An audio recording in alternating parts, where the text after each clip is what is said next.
Friends అందరూ నమస్కారం. ఈరోజు మన వీడియోలో టాపిక్ ఏంటి అంటే అన్నదాత సుఖీభవ అనేది వదిలేరు కదా, అవి స్టేటస్ అనేది ఏ విధంగా చెక్ చేసుకోవాలనేది అయితే చూద్దాం అనమాట. సో మీరు కానీ మా ఛానల్కి ఫస్ట్ టైం వచ్చినట్లయితే మన ఛానల్ని సబ్స్క్రైబ్ చేసుకుని బెల్ ఐకాన్ అయితే ఆన్లైన్ అయితే ఆప్షన్లో అయితే పెట్టుకోండి. నేను చేసే ప్రతి ఒక్క గవర్నమెంట్ స్కీమ్ అనేది మీరైతే నోటిఫికేషన్ రూపంలో అయితే పొందొచ్చు అనమాట. ఇక టాపిక్లోకి పోయినట్లయితే నేనైతే కామెంట్ సెక్షన్లో కానీ డిస్క్రిప్షన్లో కానీ ఒక లింక్ అయితే ఇస్తాను అనమాట. నేను ఆల్మోస్ట్ అయితే కామెంట్ సెక్షన్లోనే ఇస్తాను. ఒకసారి కామెంట్ సెక్షన్లో అయితే చూడండి. ఫస్ట్ కామెంట్ సెక్షన్లో ఇచ్చిన లింక్ని క్లిక్ చేసిన తర్వాత మీకు ఇంటర్ఫేస్ అనేది ఈ విధంగా అయితే వస్తుంది. ఇప్పుడు ఏం చేయాలి అంటే ఇక్కడ నో యువర్ స్టేటస్ అనేది ఆప్షన్ అయితే ఉంది కదా, నేను జూమ్ చేస్తాను చూడండి ఒకసారి. నో యువర్ స్టేటస్ అనే ఆప్షన్ అయితే ఉంది కదా, ఇమేజ్ క్లిక్ చేయాల్సి అయితే ఉంటుంది. క్లిక్ చేసిన తర్వాత మీ యొక్క ఆధార్ నెంబర్ అదేవిధంగా క్యాప్చా ఎంటర్ చేయమని అని అయితే అడుగుతుంది. ఓటీపీ అయితే అవసరం ఉండదు దీంట్లో. సో మీ యొక్క ఆధార్ నెంబర్ అయితే ఎక్కడైతే ఎంటర్ చేయండి. నేనైతే పేస్ట్ చేస్తున్నాను, కాపీ చేసుకున్నాను. ఇప్పుడు ఏం చేయాలంటే ఇక్కడ పక్కన క్యాప్చా అయితే ఉంటుంది మీకు, ఇక్కడ ఎల్లో కలర్లో ఉంది కదా క్యాప్చా, దాన్ని అయితే ఎంటర్ చేయండి. ఇక్కడ అలా క్యాపిటల్ ఉంటే క్యాపిటల్ లేదా స్మాల్ ఉంటే స్మాల్, అదే విధంగా ఇది ఎంటర్ చేయండి, లేకుంటే రాదు. సో ఒక్క నిమిషం అనేది ఎంటర్ చేస్తూ ఉన్నాను. 6 సో ఎంటర్ చేసిన తర్వాత ఇక్కడ సెర్చ్ అనే ఒక ఆప్షన్ అయితే ఉంటుంది. దీని మీద క్లిక్ చేసినట్లయితే మీకు ఈ విధంగా అయితే చూపిస్తుంది అనమాట.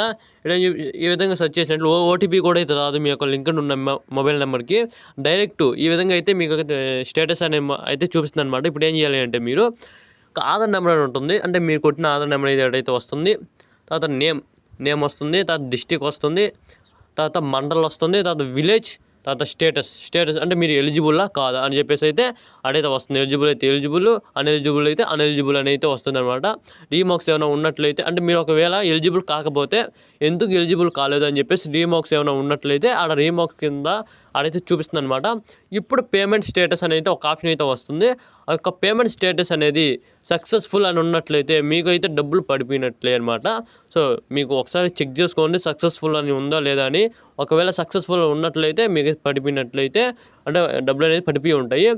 మీకు ఏ బ్యాంకులో పడ్డాయి అని మాత్రమే చూపిస్తుంది. ఇక్కడ పక్కన బ్యాంక్ డీటెయిల్స్లో మీకు ఏ అకౌంట్లో పడ్డాయి అని అయితే చూపిస్తుంది అనమాట. అదేవిధంగా అకౌంట్ నెంబర్ కూడా చూపిస్తుంది.